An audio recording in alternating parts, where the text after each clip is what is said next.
Subscribe करिए हमारे channel target UP TET CTET को और बेल आइकन को दबाइए। हेलो फ्रेंड्स, मैं रेनू स्वागत करती हूँ आप सभी भावी अध्यापक एवं अध्यापिकाओं का आपके अपने channel target UP TET CTET में। दोस्तों, आज इस वीडियो में हम पढ़ने वाले हैं संयुक्त राष्ट्र संघ के विषय में। यूनाइटेड नेशंस ऑर्गेनाइजेशन ये क्या है, इसके बारे में हम डिटेल से पढ़ेंगे।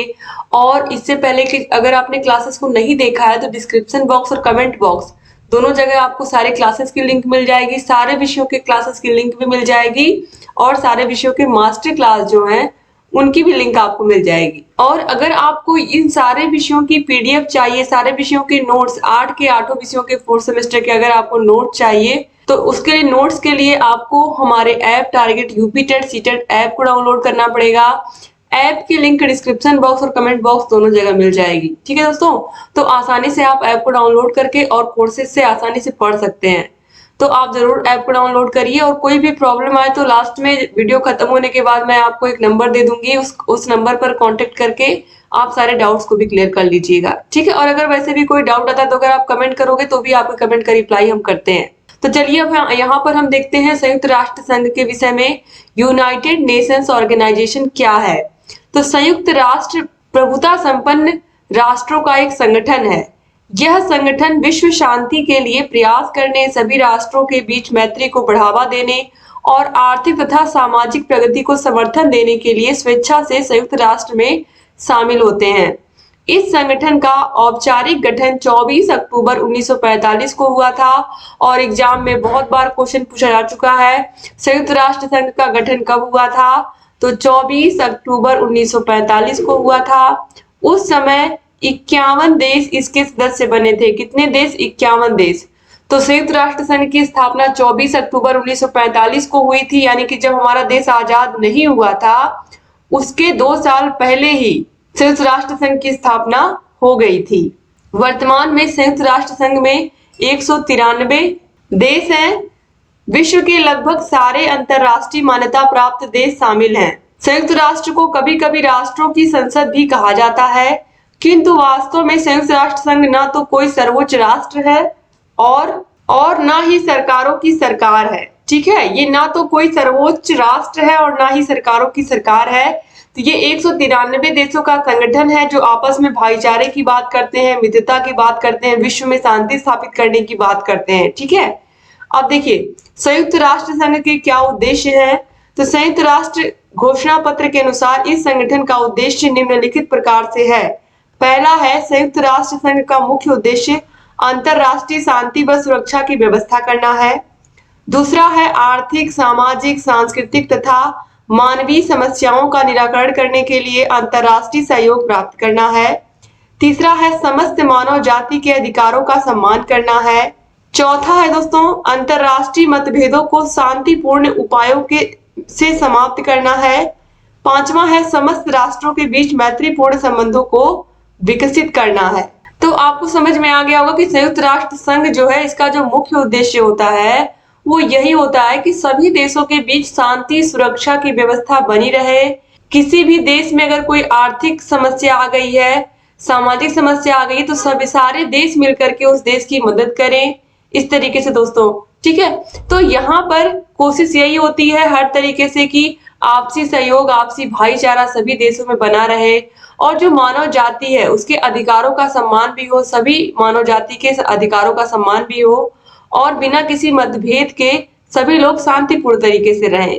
ठीक है, जैसे आपको पता ही है कि सभी देशों के पास सभी संसाधन नहीं है। अब किसी देश के पास बहुत अधिक पेट्रोलियम पदार्थ है, तेल है, तो किसी देश के पास गेहूं अधिक है, चावल अधिक है, तो जो जिसके पास अधिक है वो उनको दूसरों को दे देता है और जो उसके पास नहीं है उसको दूसरों से ले लेता है उन अपने दिए हुए चीजों के बदले।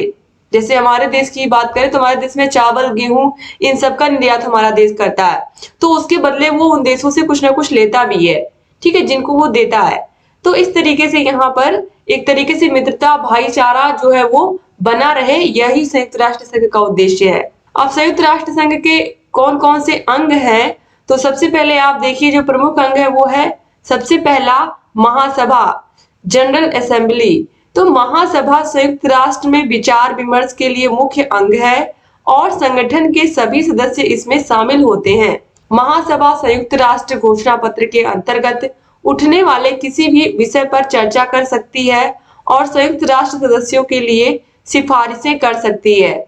महासभा की बैठक हर वर्ष सितंबर से दिसंबर तक होती है, यानी कि संयुक्त राष्ट्र संघ की जो महासभा है इसकी जो बैठक होती है वो हर साल सितंबर से लेकर के दिसंबर तक होती है। ठीक है, इसके बाद आते हैं सुरक्षा परिषद, सिक्योरिटी काउंसिल। तो घोषणा पत्र के अंतर्गत सुरक्षा परिषद का मुख्य दायित्व शांति और सुरक्षा बनाए रखना है। जब कहीं भी शांति के लिए खतरा हो तो इसकी बैठक कभी भी बुलाई जा सकती है। आपको पता ही है किस तरीके से कभी भी किसी भी देश में किसी भी देश, आपने रसिया और यूक्रेन के बीच में युद्ध तो देखा ही होगा। तो इस तरीके से ये पूरी की पूरी कोशिश होती है संयुक्त राष्ट्र संघ की सुरक्षा परिषद की कि सभी देशों में शांति बनी रहे, सभी व्यक्ति सुरक्षित रहे, क्योंकि सभी का अधिकार है। तो यहाँ पर इसी बात के लिए यहाँ पर तुरंत कभी भी बैठक इसकी बुलाई जा सकती है, सिक्योरिटी काउंसिल की। अब है आर्थिक और सामाजिक परिषद, यानी कि इकोनॉमिक एंड सोशल काउंसिल। तो आर्थिक और सामाजिक परिषद संयुक्त राष्ट्र संघ, संयुक्त राष्ट्र परिवार के संगठनों के आर्थिक और सामाजिक परिषद कार्य में समन्वय रखने वाली केंद्रीय संस्था है। अब है न्यास परिषद। न्यास परिषद क्या है देखिए, ट्रस्टीशिप काउंसिल। तो देखिए न्यास परिषद की व्यवस्था संयुक्त राष्ट्र घोषणा पत्र के अंतर्गत उन न्यास क्षेत्रों, पूर्व उपनिवेशों या निर्भर क्षेत्रों के प्रशासन की देखरेख के लिए की गई है, जिन्हें अंतरराष्ट्रीय ट्रस्टीशिप प्रणाली के अंतर्गत रखा गया था। अब है अंतरराष्ट्रीय न्यायालय। बहुत बार एग्जाम में पूछा गया है कि अंतरराष्ट्रीय न्यायालय जो है उसका मुख्यालय कहाँ है। तो अंतरराष्ट्रीय न्यायालय का जो मुख्यालय है वो हेग, यानी कि अब नीदरलैंड में है। ठीक है, तो ये क्वेश्चन आप जरूर याद रखिएगा, बहुत बार यूपी टेट में भी पूछा गया है, सुपर टेट में भी। अगर आपने देखा होगा तो आपने यूपी टेट का पेपर सॉल्व किया होगा तो उसमें आपको मिला होगा अंतरराष्ट्रीय न्यायालय का मुख्यालय कहाँ है। ठीक है, तो याद रखिएगा नीदरलैंड में, पहले उसको हेग के नाम से जानते थे। तो अंतरराष्ट्रीय न्यायालय आईसीजे संयुक्त राष्ट्र का मुख्य न्यायिक अंग है। इस विश्व न्यायालय में 15 न्यायाधीश होते हैं। टोटल कितने जज होते हैं? 15 जज होते हैं, जो 15 अलग अलग देशों से आते हैं। ठीक है, यानी कि 15 जज होते हैं इस न्यायालय में, अंतरराष्ट्रीय न्यायालय में, और सभी अलग अलग देशों के होते हैं। तो याद रखिएगा, जिनका चुनाव महासभा और सुरक्षा परिषद करती है। ठीक है, इसके बाद है सचिवालय। अब सचिवालय क्या, देखिए ध्यान से देखिएगा। सचिवालय में न्यूयॉर्क स्थित संयुक्त राष्ट्र मुख्यालय में कार्यरत अंतर्राष्ट्रीय कर्मचारी जिनेवा और नैरोबी एवं अन्य स्थानों पर संयुक्त राष्ट्र कार्यालय के कर्मचारी शामिल हैं। सचिवालय के प्रमुख महासचिव होते हैं। उनकी नियुक्ति सुरक्षा परिषद की सिफारिश पर महासभा 5 वर्ष के लिए करती है। यानी कि सचिवालय में जो भी प्रमुख महासचिव होते हैं, इनकी जो नियुक्ति होती है वो सुरक्षा परिषद की सिफारिश पर महासभा 5 वर्ष के लिए करती है। तो अगर देखा जाए तो सबसे पावरफुल यहाँ पर कौन है संयुक्त राष्ट्र संघ में? संयुक्त राष्ट्र महासभा। महासभा ही डिसाइड करती है अंतरराष्ट्रीय न्यायालय में कौन कौन से जज बैठेंगे और जो महासचिव होंगे वो कौन होंगे। ठीक है, तो मुख्य रूप से जितने लोगों को का अपॉइंटमेंट होता है, जो लोग चुने जाते हैं, वो महासभा के द्वारा ही चुने जाते हैं और सभी की सहमति से ये होता है। तो महासभा जो होती है, जनरल असेंबली जो होती है, इसकी जो बैठक होती है वो हर वर्ष सितंबर से दिसंबर तक होती है और इसी में बड़े बड़े फैसले लिए जाते हैं दोस्तों। तो यहाँ पर संयुक्त राष्ट्र संघ के बारे में आज की इस क्लास में आप लोगों ने देखा। और इसके बाद यहाँ पर देखिए अगला जो क्लास होगा आपका वो चैप्टर नंबर 6 होगा और चैप्टर नंबर 6 में जनगणना, नागरिक सुरक्षा तथा सरकार की जनहित जो योजनाएं हैं, योजनाएं आपके सिर्फ और सिर्फ आपके एग्जाम के लिए नहीं इंपॉर्टेंट है, आपके डीएलएड एग्जाम के लिए, ये आपके UP TET, C TET, super TET, अगर कोई भी कॉम्पिटिटिव एग्जाम आप देते हो तो उसमें भी सरकार जो योजनाएं चलाती है गरीबों के लिए या जो भी सड़कें बनाती है, इन सब चीजों का जो भी सरकार योजनाएं बनाती है लोगों के लिए, वो अक्सर एग्जाम में पूछी जाती हैं और वो बहुत इंपॉर्टेंट होती हैं।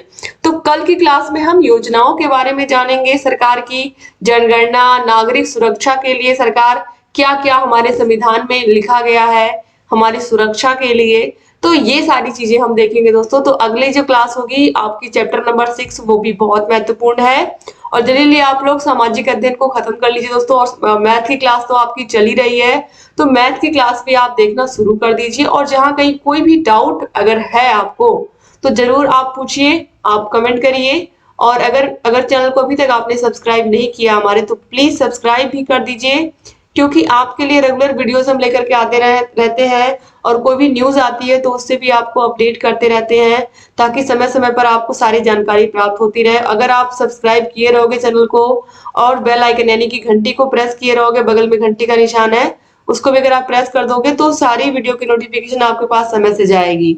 और दोस्तों, इस वीडियो को शेयर करना मत भूलिएगा, और जहां कहीं कोई भी डाउट हमसे पूछते रहिए।